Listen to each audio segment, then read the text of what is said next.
Welcome to Spectrum Perspectives, real talk with parents, professionals, and autism advocates, with your host, Cindy Gellermini. Hi everyone. Today in part 2, we will continue talking to Jenny about her autistic son, Adam. You're going to be fascinated to learn about their experience with Adam learning how to communicate with the rapid prompting method. And he gets real with his mom, telling how he really feels. So, how many kids were in his class? Was it like a six kids in his class? And in school? yeah, when he was in school? 4 or 5. Okay. Yeah. I'm just curious because you said that when he switched over to a day program, there was too many people and too much stimulation. So what's the difference? And when he was in day services, there was probably 30 kids there altogether. Oh, And it's not kids. You know, he was probably the youngest there. right. So luckily he knew some people because some of the other students from his school also transitioned there. Mm-hmm. So there were a couple people that he knew there. Right. But it just And wasn't that him. was, So what does he do now during the day with his worker? pre-COVID, she does a lot of the same things with him that he would do at day services. Okay. You know, a lot of things outside. You know, we live in the country. We've got gardens out here galore. So grandpa always needs help. So he's doing stuff outside. Mm-hmm. He is not, though, doesn't always like to be outside. He runs in circles with that. So sometimes he'll like to be outside and do things. Otherwise, no. Otherwise, he wants to just be in his own place. Mm-hmm. So that's just everybody. What does he do when he's inside? What is he like? Does he see a TV watcher? Does he play games? Does he use iPad? Not Like so much. He does a lot of sorting. He does, you know, just sitting and doing puzzle work, that type of thing. You know, that's what's hard is when you transition to find things for him to do. So when it was pre-COVID, they would go on a lot of shopping trips. They would go to the park, go have lunch somewhere, sit in the park, those types of things. But right now with COVID, you know, there's not a lot of things we can do, you know, and my job, I'm very, very fortunate. I work for the Catholic Diocese, and I've got a lot of good support with my employer. We have Friday afternoons where we can spend more time together. So that's kind of our day to go and do things with him, you know, take a ride up north or something. Adam's loves to take his rides, you know, and we go in when I'm done with work, and we'll go and sit somewhere by the water and just watch the water. He seems to really enjoy that. Yeah. So. Yeah. Will he wear a mask? No, we tried so many times. Yeah, Mm-hmm. no. So that's why we don't go in. The only place I did take him was to the doctor's office. Right. And that was just right in and right out. Right. You know, they didn't let us sit in the waiting room or anything. Mm-hmm. Yeah. Yeah, great. So tell me how he is communicating now. So happy. Yeah. About 4 years ago, when the switch happened over to the family care, and we first met with our team of people that were going to be working with Adam, one of the gentlemen said, "Hey, I heard about this program that I think Adam would be perfect for, and it's called RPM, and RPM stands for Rapid Prompting Method." Okay. It is a way for folks that are a little bit more challenging. Its focus is more on autism, but you don't have to have autism. You could have another condition.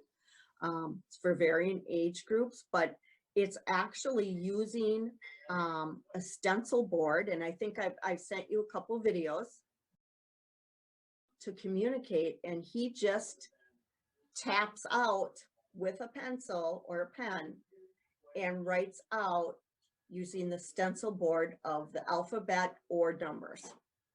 Okay, this program was developed by a woman named Soma, and she's Indian,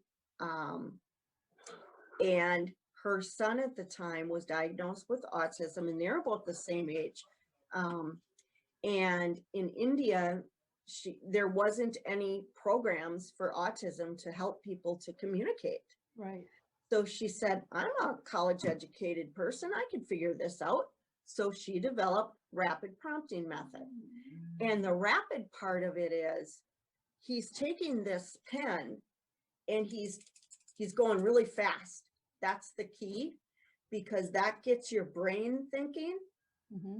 So the first time he did it, that he was introduced to it, we have right in our town, in our next big city, so it's like 20 minutes from me. It's ACE Consulting, and the teacher there, her name is Erica. We've known each other now since we've started doing this, but she actually learned from the woman that developed it. Okay. And she goes all over. She's got clients that she works with in Ireland, in Australia. Soma, you're talking about? No, the instructor that the teaches. instructor. Oh, yeah. Okay. So they have clients that come to them locally. We do it virtual right now because of COVID. Mhm. But so then she teaches all over. She's got many different students. So, but he has been doing really, really well with it. Tell me about the first time. How did they start this? They started, because if Robbie suddenly did that, I'd be shocked, because it just seems like he couldn't read, he didn't know words, he just was. I cried like a baby. And I'm with his caseworker was also there. Two of the caseworkers were there because they had never seen it. And Adam was in one room, and then we could see in the next room, so we could see what they were doing. Okay. It took a little while for him to sit. That was the biggest challenge. He didn't want to sit. Right. And just having someone being so close to him and that kind of thing. But they did Twinkle, Twinkle, Little Star. Okay. She talked about nursery rhymes, and she talked about how they were developed. And then he spelled twinkle. He did twinkle. But did she tell him how to spell twinkle? Like, how did he know how to spell twinkle? No, she started with, okay, you want to start with T, twinkle starts with T. And then he just went, yeah, he just did it. He tapped the T. He spelled the whole twinkle. Yeah. And then the first part of it is you ask him questions, and it's just. But how did he know how to spell twinkle? I don't know. That just kills me. I don't understand. This is just amazing. That somebody else said that the whole time her son knew how to read, and she had no idea that he knew anything. Because his school said, I was talking to some of his old teachers, and they said, don't get too hype. That's all a hype. Don't, whatever. I said, well, if it works for Adam, then it's not a hype. Right. And he has done things like learning how to balance a checkbook. Okay. So she incorporates numbers with it. Okay. We just did, we did something on the Super Bowl. We did something on the Golden Gate Bridge. We talk about religion. Mm-hmm. He really likes science. Science and history, he told us, is a big thing. Okay. We talk about his birthday and Christmas. Right. What he's going to get me and that kind of stuff. So, but we also incorporate, like she's done all the different body parts, okay, or the systems in the body. Right. The digestive system, skeleton system, whatever. So she'll teach classes on that. Mm-hmm. So then we incorporate that into how do you feel like when this happens? Right. How do you feel, Adam? We're at a point where we can ask and he can answer that. He can express how he feels. Mm-hmm. Wow. How he does it is if he's not spelling it out, if they call it spelling.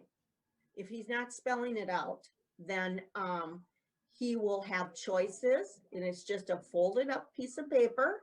Mm-hmm. And you give him 2 choices or 3 choices or 4 choices, and he will tap his answer to tell us, do you, if it's something like when, when this happens, how do you feel? Do you think you feel like, your stomach hurts, or does your big toe hurt?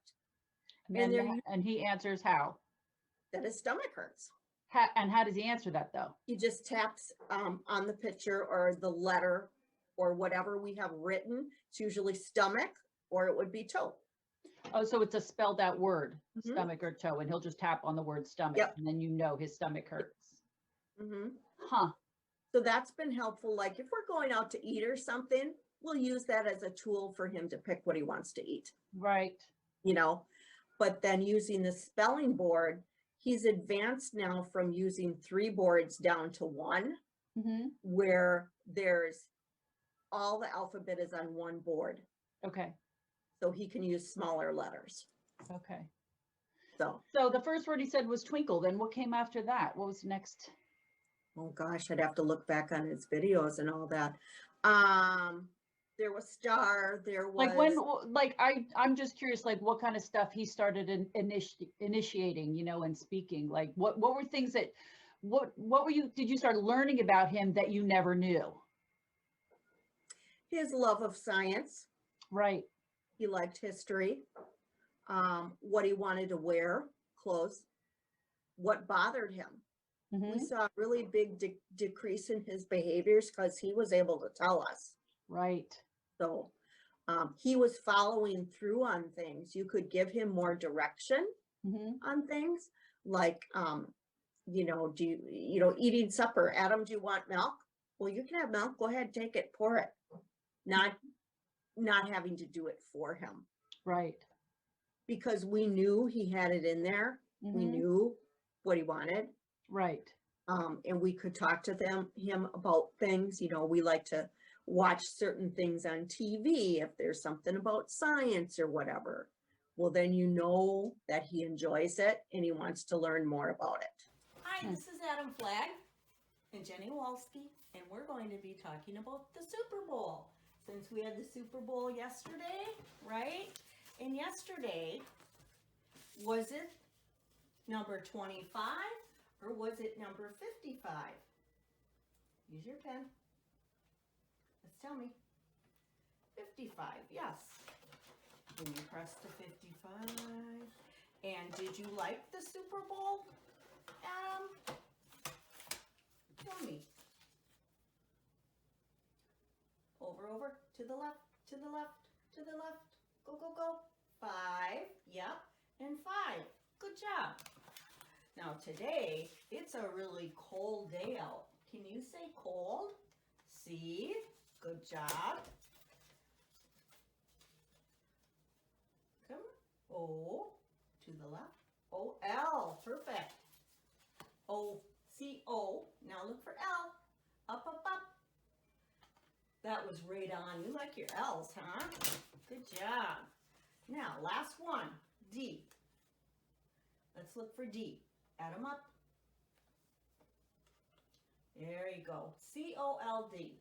Do you like it when it's cold out? Give me a Y. Look for yes. Do you like it when it's cold out? We're going to say yes. Or are we going to say no? Come on. And, oh, sorry. Yes or no? Point. No. Good job. Thank you. All finished. Okay? All finished. See, and a lot of it is we never gave him credit. And I feel very bad about that as a mom. Yes. My parents do, and everybody, that he knows a lot more than we give him credit for. Right. Right.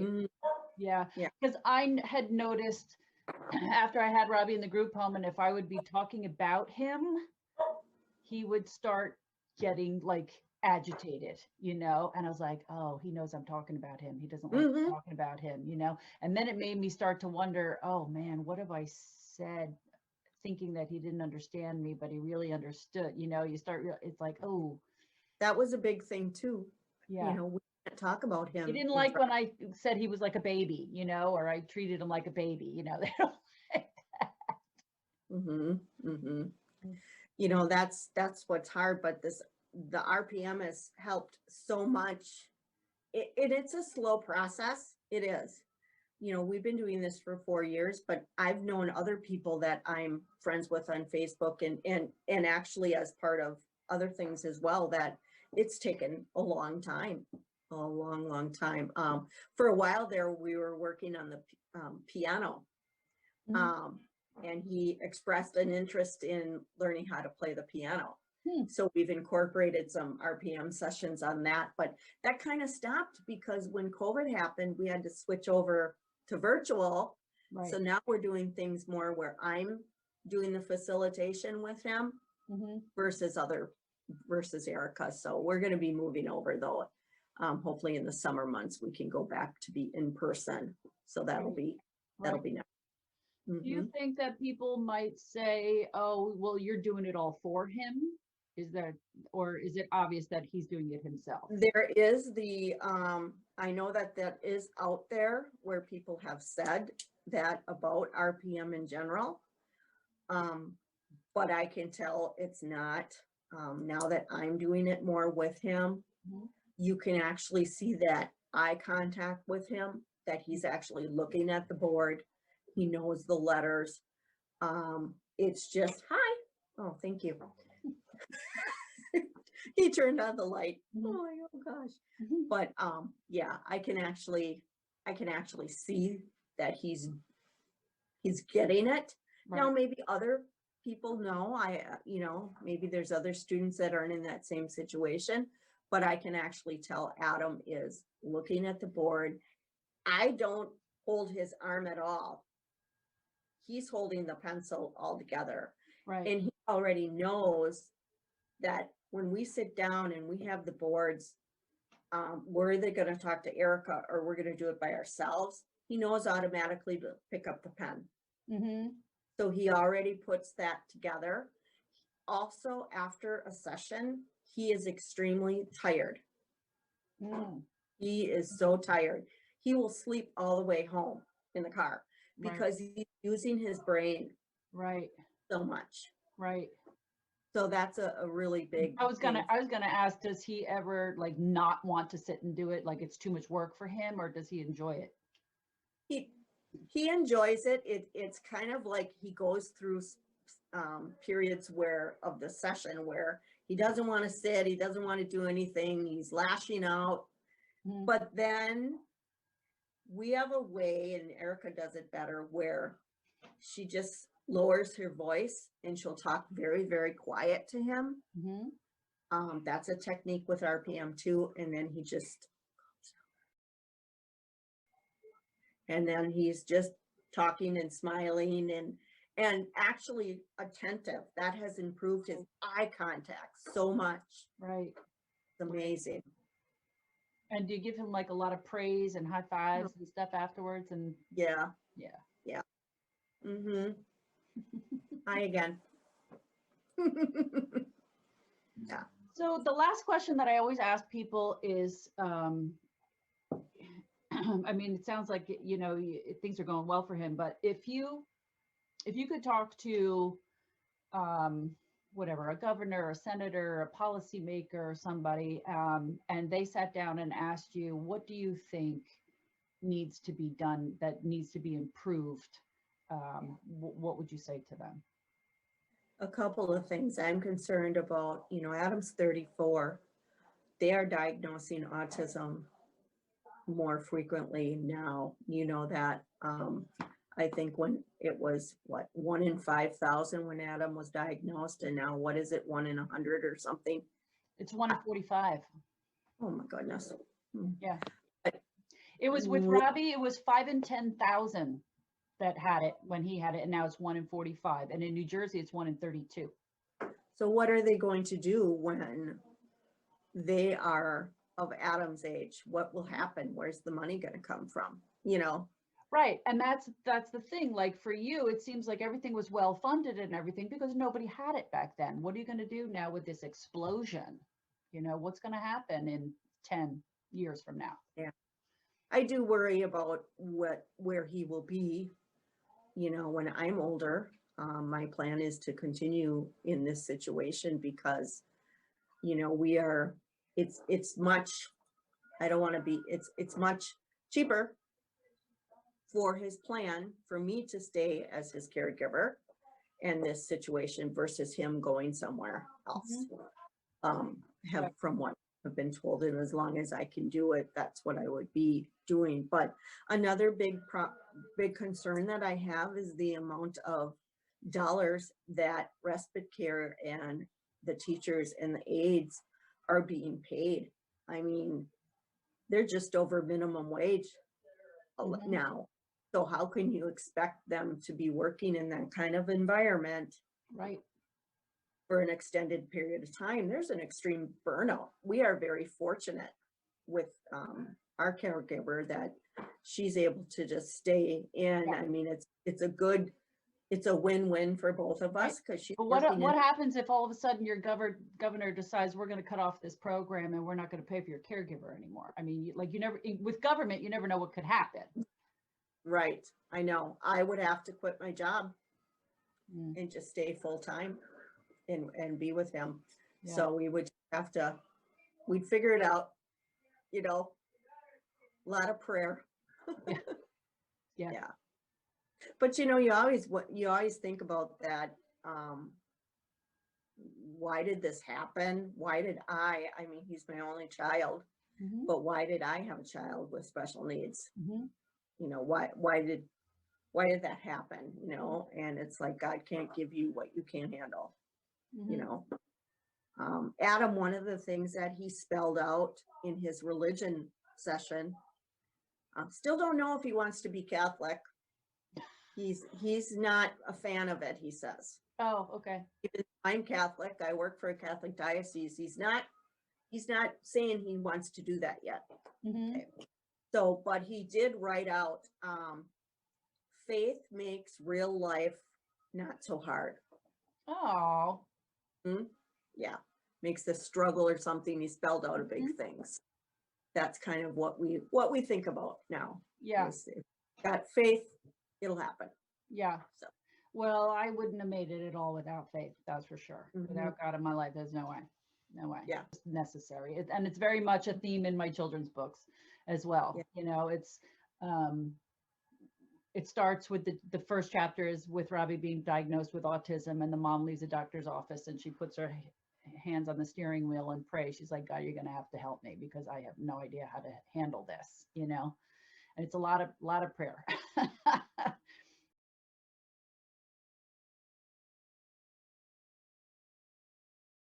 That I hope I get an autographed copy. Oh yeah. Yes. Yeah. You just have to, I just need the address so I can send them to you. Yeah. Yeah. Cause you know, you can order from Amazon, but if you want it autographed, then I have to send it to you. So make sure I have your address. Yeah. I'll send it to you and Adam. And he's a football fan, right? Come here, say hi. There he is. Hi, Adam. Hi, Adam. He wants the creamer. Oh, okay. He's having his coffee. Yeah. He knew that it was in here. That's why. Oh, okay. You mentioned with the prompting that you did a Super Bowl. Right? Yeah.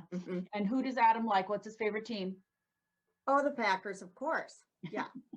Yeah. Does he understand the game when he watches it? Does he understand what he's watching? A lot more. Yes. He stands by the TV and watches it. Really? He'll stand. Yeah. Yeah, because I know Robbie would have absolutely no clue what's going on in sports. I'm fascinated that he understands it. And we did a couple lessons on the parts of the team and what happens. And I've got these little books. They're just these little quick reader books, like for 3rd and 4th graders. And they just talk real high level about the Super Bowl, about president, about the White House, those kind of just like little history books. So we make them into lessons. Oh, okay. Oh, cute. Yeah. Cute. Yeah. Okay. Yeah. All right, Jenny, thank you so much for joining me again. Oh, I see my record button is on this time, so hopefully we've got it. And you sent me some pictures and some video of the rapid prompting method. So I'm really excited to share that with everybody. Okay. Good to see you. Thank you. Have a good weekend. You too. Bye-bye. Bye-bye. Well, that's it for today's episode. I hope you enjoyed listening and it helped you gain a new perspective. To see the video version of the show, go to our YouTube channel, Robbie and Me, Autism Reality. If you're interested in buying our book series, Robbie's World and His Spectrum of Adventures, the link will be in our episode description as well as my Instagram and Facebook pages. If you enjoyed the show and you'd like more content, please be sure to hit that like button, follow us, and don't forget to leave us a great review. Thank you for joining us. Be sure to join us again on our next episode of Spectrum Perspectives. Thank you for joining us today. Be sure to join us again on our next episode of Spectrum Perspectives.